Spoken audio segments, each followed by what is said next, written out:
Hello and welcome to another episode of Point of Purchase. My name is Isaac Wanzama. I'm the founder and chief strategist at Geekspeak Commerce, and I'll be your host for today's episode.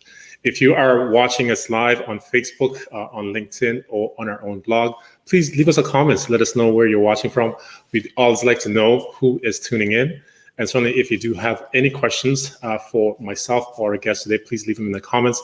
We'll try to take them up before the end of the show. Welcome to Point of Purchase. Just a little bit about the show. It's a new live stream that we recently started here at Geekspeak. And the intent here is really to dig into all things retail, business, and e-commerce, and share our expertise as folks who spend a lot of time in the space, but also bring in industry experts to begin to share best practices, certainly their experience, and really make us all better as we navigate through the world of retail, e-commerce, and so much more. With that, let's talk about today's episode. It's all about the details, and the discussion really is about how do we begin to drive better experience? How do we drive conversions by improving product data? E-commerce has become much more important, more so in the past 8 months than perhaps ever before. But are we doing it right? Are we getting, really giving our customers the best experience they have? With that, we're fortunate to have two great guests today who spend a lot of time talking about, the customer experience and making it better for the customers all around. I'm really hoping to learn from them today and really drive the conversation forward from that perspective. With that, I would like to bring in my first guest, Lloyd Wood. Hi, Isaac. How are you? Good. Thank you for having me on. Thanks for joining us. Lloyd is a senior account enterprise manager at GfK Edelweiss, which we'll dig into in a moment and hear a little bit more about him. I'd like to begin also bring in Andy Lee. Hi, Isaac. Good afternoon, Andy. How are you? Thank you for joining. Yeah, thanks for being here. Thanks Awesome. for having me. One big family. So Andy Lee is the Senior Director of E-commerce at Staples Canada. Obviously, a very well-known brand that's hoping to hear a little bit more from your perspective as a leading retailer. Thank you both for joining us. Awesome. Thank you. Yeah, so just as a reminder for our viewers joining us today, if you do have any questions either for myself or more importantly, Andy and Lloyd, leave them in the comments. We'll try to take them up before the end of the episode. So to get started, gentlemen, I'd like to kind of turn the floor to you a little bit. I'll start with you, Lloyd. Why don't you tell us a little bit about GfK Edelweiss, what the company does, and what your role is there? Sure. GfK Edelweiss is a global, large market data company. We are, even though we're large in people, roughly 8,000, we are very specialized. So we study the customer journey. What do people think about before they purchase? What is the product they're actually purchasing? That's one of the parts we're talking about today, the product itself. And then the point of sale data. In my role, I help enterprise companies optimize their content, manufacturers, and then syndicate that out to their channel partners, be they distributors or retailers like Staples.ca. Awesome. And you obviously serve a wide range of retail customers. We're hoping to hear a lot of what they're doing that could help our viewers understand the importance of content. So I'm going to turn to you, Andy. Staples is a brand that's a household name both here in Canada and the US. Tell us about Staples Canada and what your role is there. Yeah, so my role at Staples Canada is I'm a senior director for site experience and strategy within our digital group. So I help manage our site operations, product content, and SEO and optimization portfolio. With regards to Staples, you're right, Isaac. It's a well-known brand, but we are actually in the midst of a brand transformation. So across our 300 stores across the country, as well as our website, we are transforming ourselves into the working and learning company.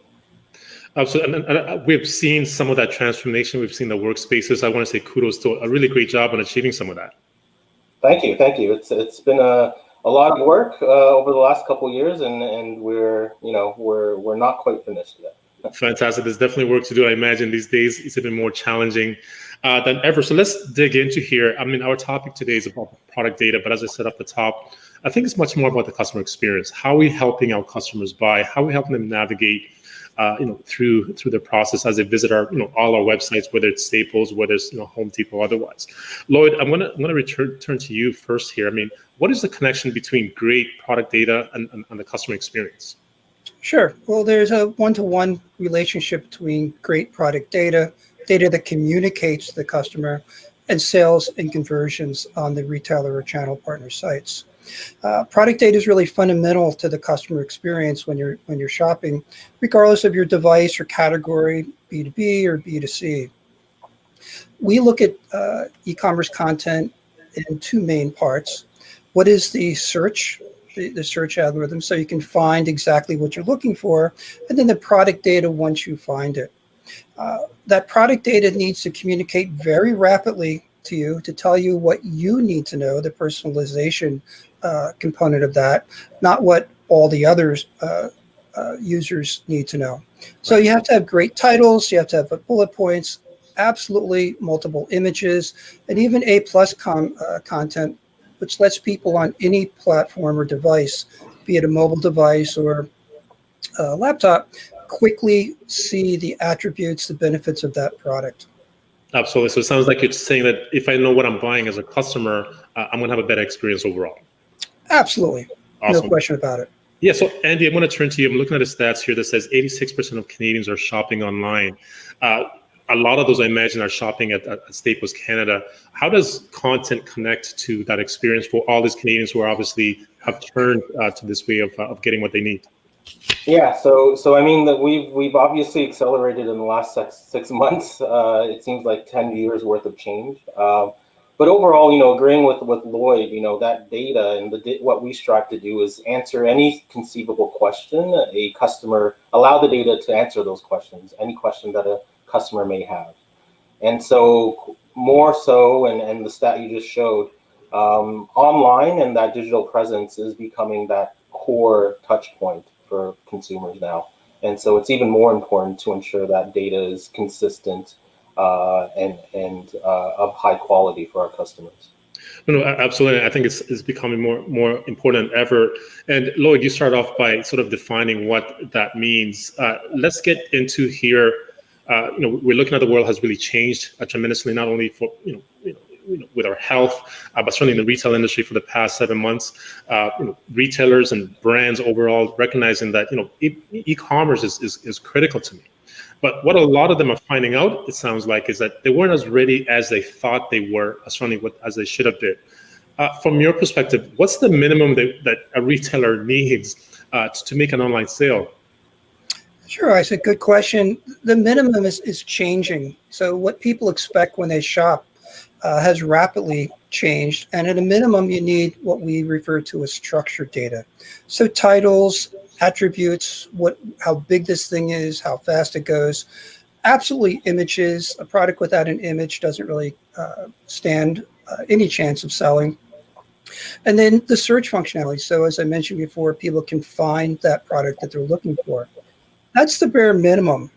Retailers will not get ahead these days without having additional components such as rich content, A+ content, which helps communicate what that product does in a very fast way.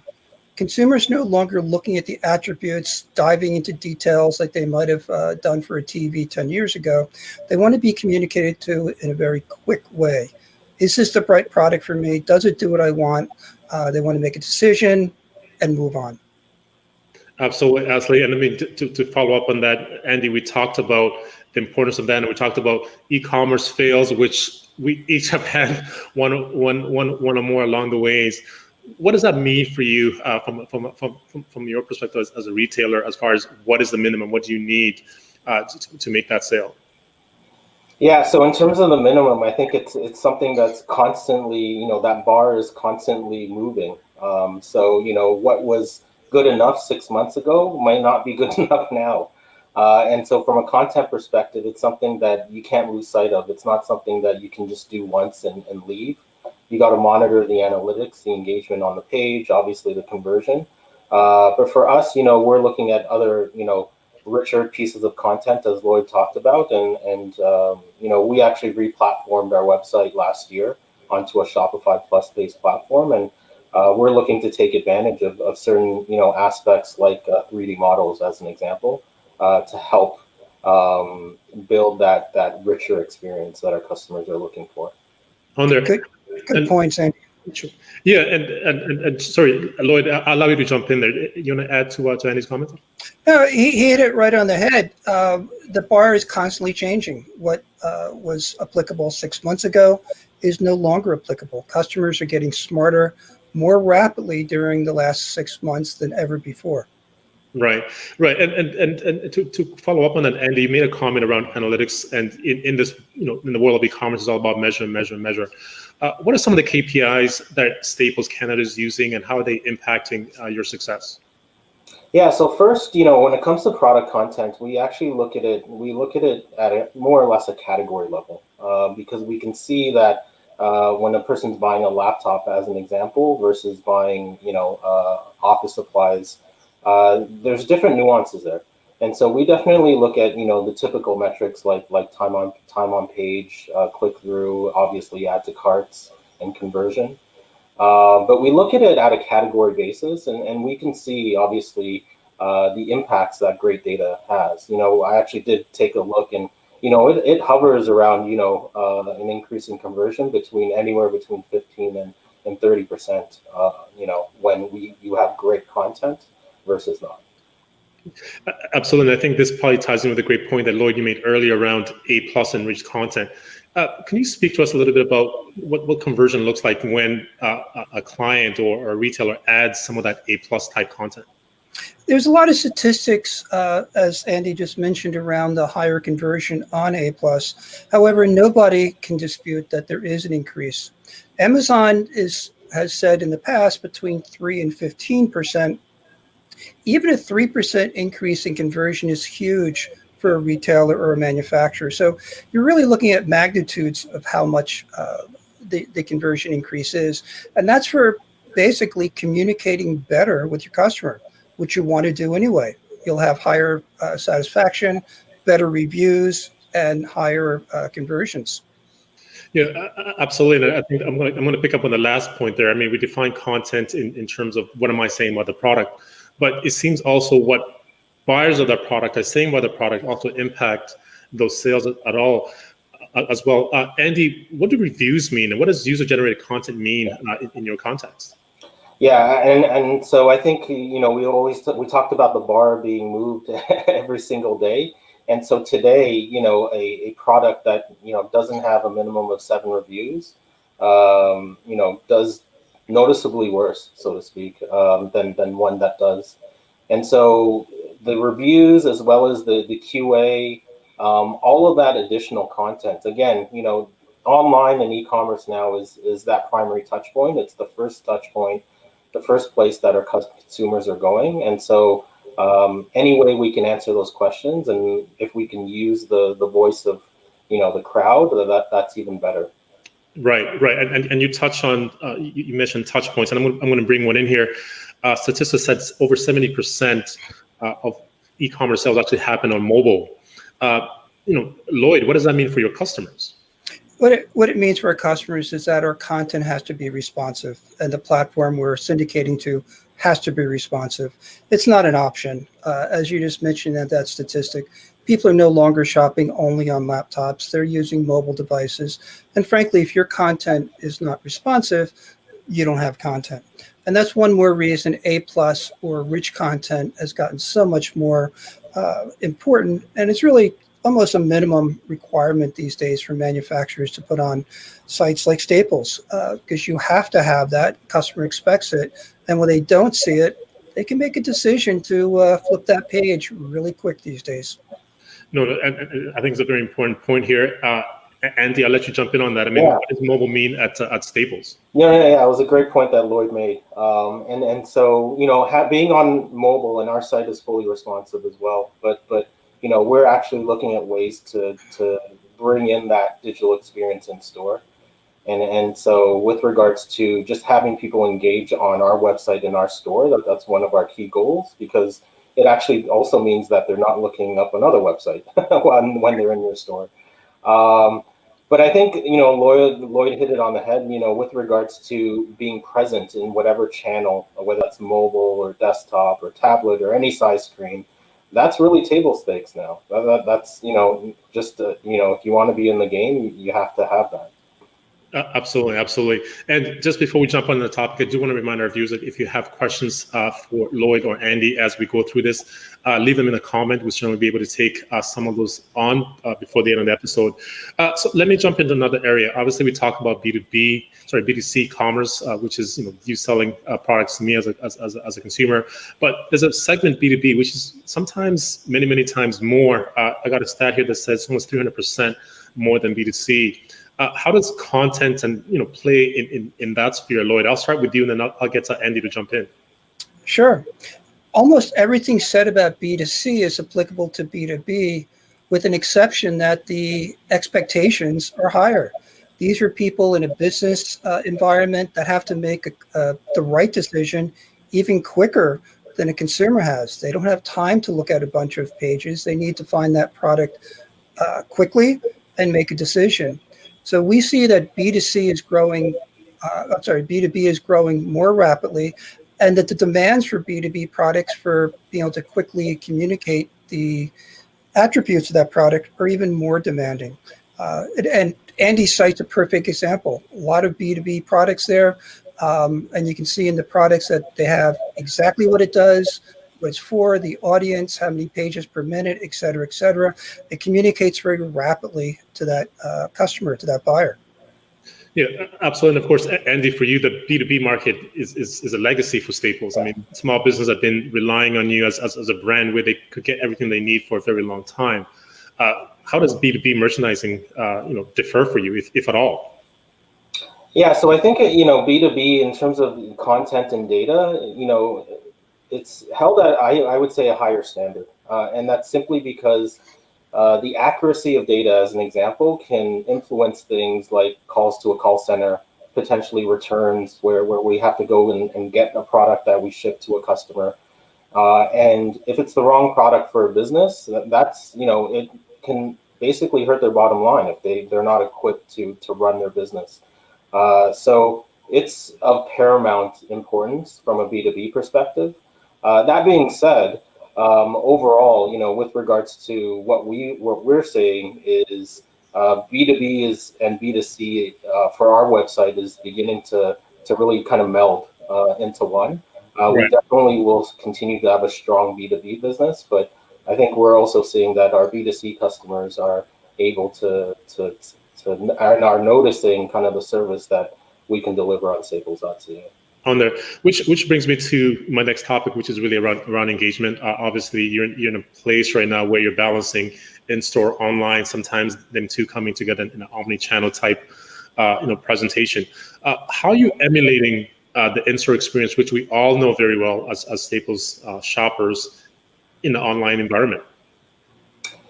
Yeah, so for us, we're on that journey, as I mentioned, transforming ourselves from really kind of an office supplies box or warehouse to the working and learning company. So we want to be there not just to sell product, but we want to be there to help inspire and provide resources for people that are now working from home, people now that are now learning from home, and I'll throw even another one at the end: people now that are more living from home, right? So you're not working and learning, you're still at home. Right. So we really want to, develop content to help with that transition, as well as suggesting the products that may help enable some of those experiences. On there. And Lloyd, I'm going to bring you in here a little bit. Obviously, we talk about the North American e-commerce space quite a bit because it's where we live. But stat here says 57% of global shopping happens from stores outside one's region. What does the international picture look like? What are some of your international clients saying and doing around their merchandising? Especially in the last 6 months, we've seen literally an explosion of manufacturers wanting to get their content out on a global scale. So it used to be get North America done. It's our biggest market. It will take care of us.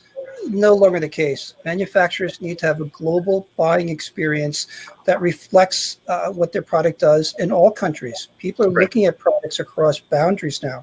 So it's really no longer an option. A manufacturer has to think globally. And companies like ours provide that product content in multiple languages, in dozens and dozens of regions. So it's more important than ever. And it looks like it's just accelerating, if anything. Right, right. And I mean, Andy, obviously you're talking from a Canadian perspective, but how much does somebody like Staples draw from maybe your U.S. counterpart or even some of your global colleagues? Yeah, no, absolutely. And so like from a supply chain perspective, we're all connected, right? And so, with the situation with COVID kind of starting in the East, some of those supply chains were affected. And so we had to manage what we could offer on our website and look at other alternatives. So with regards to the impact that way, there's a huge impact. With regards to just e-commerce and as a consumer, consumers have never had as much choice as they do now. So whether they buy from a Canadian retailer, there are obviously international companies that you can buy from as well. And so again, it just makes that environment a lot more interesting for all of us, but fun at the same time.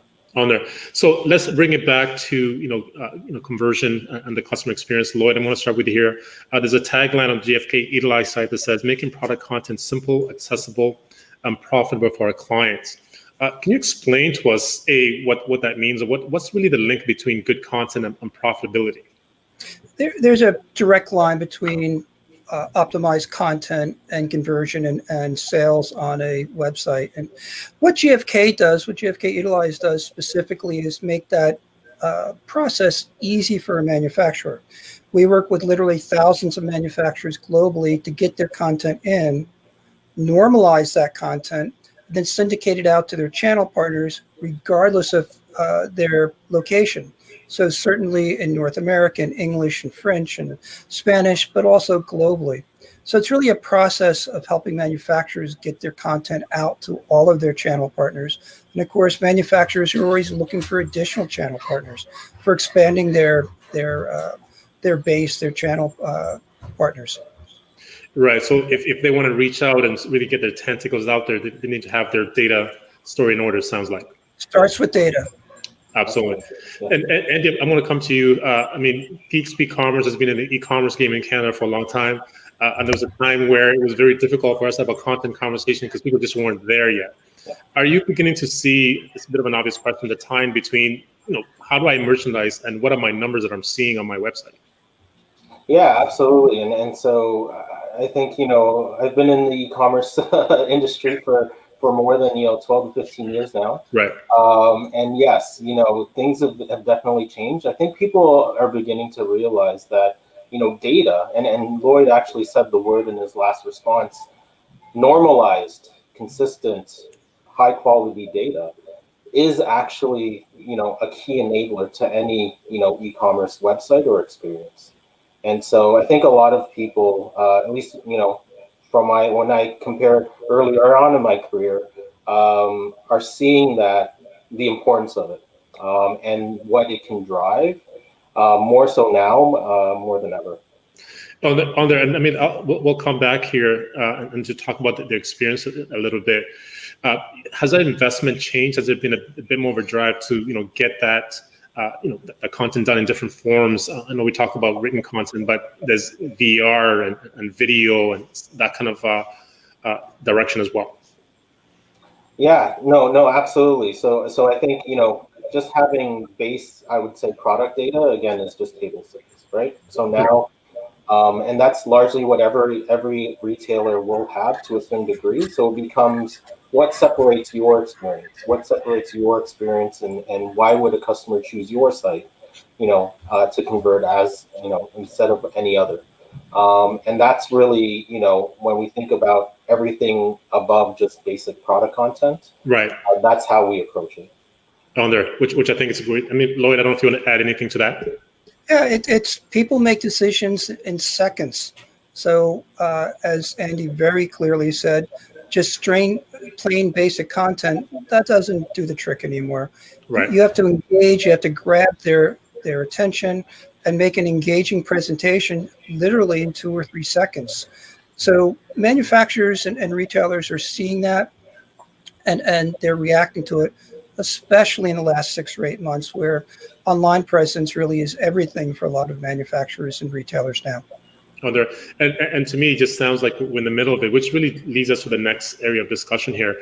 We're heading into last quarter of what's been a very unique year in so many ways. Lloyd, I'll start with you in the discussion around holiday. What are your customers going through as they begin to think about what's going to happen over the next, one of the biggest parts, obviously, from a retail calendar standpoint? The word scrambling, climbing over each other, these are some words that come to mind. So what we're seeing is we're seeing a move like never before, both from the manufacturers, making sure they have product, making sure that content looks great, making sure they're ready now as many retailers go into a code freeze. And we're also seeing the retailers and channel partners making sure their content, their ability, their platforms are up to the requirement. So people understanding it's a do or die quarter, literally from their year of sales. Yeah, it's certainly not a time of year where you want anything to break. Right. And Andy, I imagine you're in the middle of this. What is prep for this kind of year looking like at Staples Canada? Yeah, so I would say, every e-commerce retailer got a crash course about 6 months ago around March, when every website started to see probably, upwards of 500% plus in traffic. And some websites, went down. Thankfully, ours actually held up quite well. But that being said, the simple part is just ensuring your store can handle that type of volume. For us, the other piece is just having stock. As I mentioned, there have been supply chain challenges across the globe. And so for us, it's just being prepared that we have and can, acquire the things that our customers are looking for. And then the last piece is really just being mindful. So as we, obviously are a national site, there are different pockets of areas of the country that are kind of have different restrictions. And so from that perspective, we still have to ensure we're providing that, that harmonized experience when it comes to in-store and online working together. On there, and Andy, I'll follow up on that there. I'm looking at a Shopify stat where there's like a jump of 62% of new stores being opened, of new merchants coming online. This probably just in Canada. Yeah. How does the landscape change for Staples? Obviously, you exist in a competitive landscape. How do you manage it and think about that, if at all? Yeah, so I mean, there's two sides to it, right? So there's the business to business side, meaning it's great. There's more businesses now, and they need some more products. Right.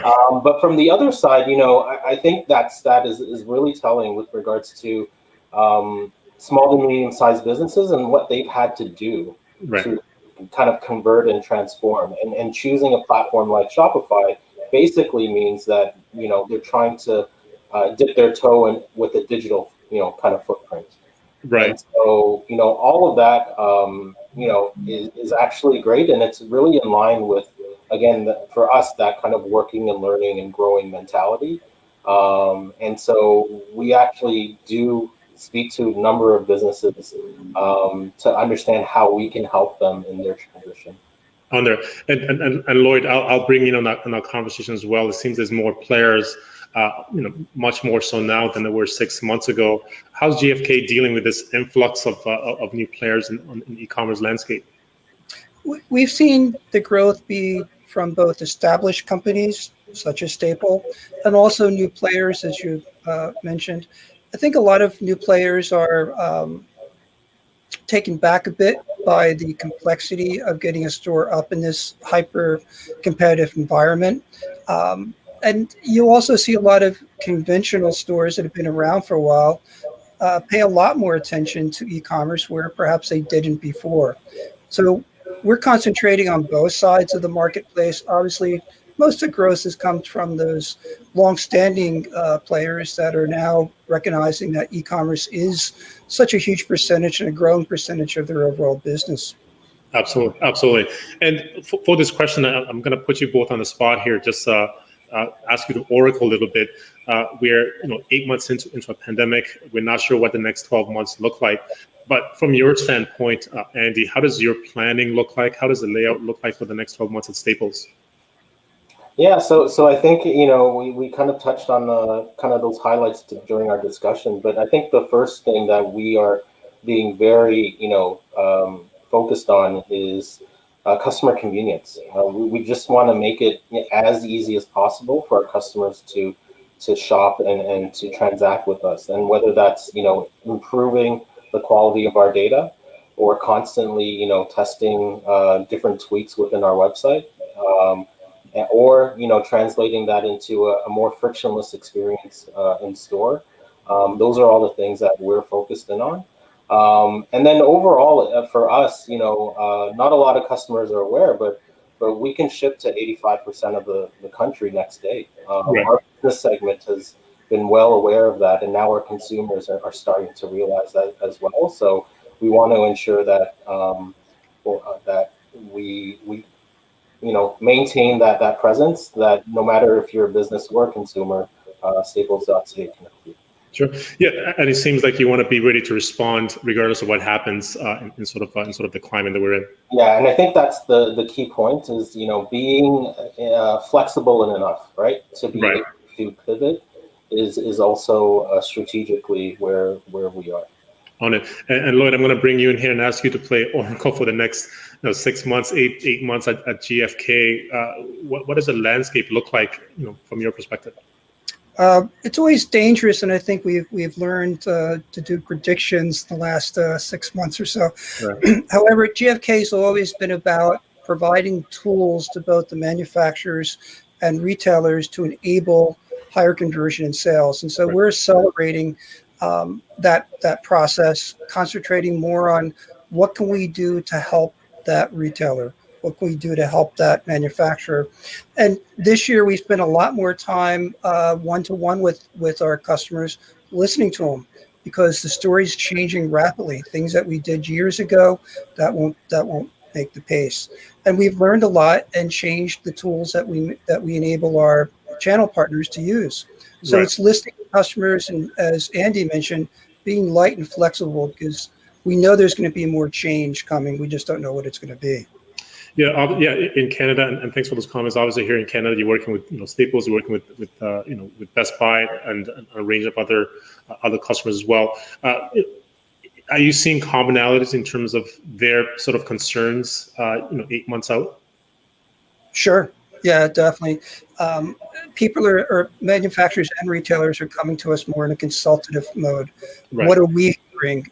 And that's perfect for GfK. We're an analytics company, so we can provide a lot of insights into where retail's going based upon both our studies, but also practical experience working with literally hundreds of retailers in Canada. So it's been a good experience for us and really become mainstream for us. Yeah, so it's really how do we make informed decision. I want to thank you again both for being part of the show. I think a lot of what you've shared here is of tremendous value. Before we go any further, I want to ask you both a fun question to kind of put you on the spot a little bit. Let's start with you, Andy, since Lloyd kind of just gave us the last piece. What was the last thing you bought online, and what was that experience like? Yeah, so the last thing I bought online was a whiteboard for my 4-year-old because it was required for his virtual school. And so I talked about inventory shortages. It took a couple of weeks for us to get it. And so, that was surprising, but just a sign of the times, right? Right, absolutely. And Lloyd, what was the last thing that you bought?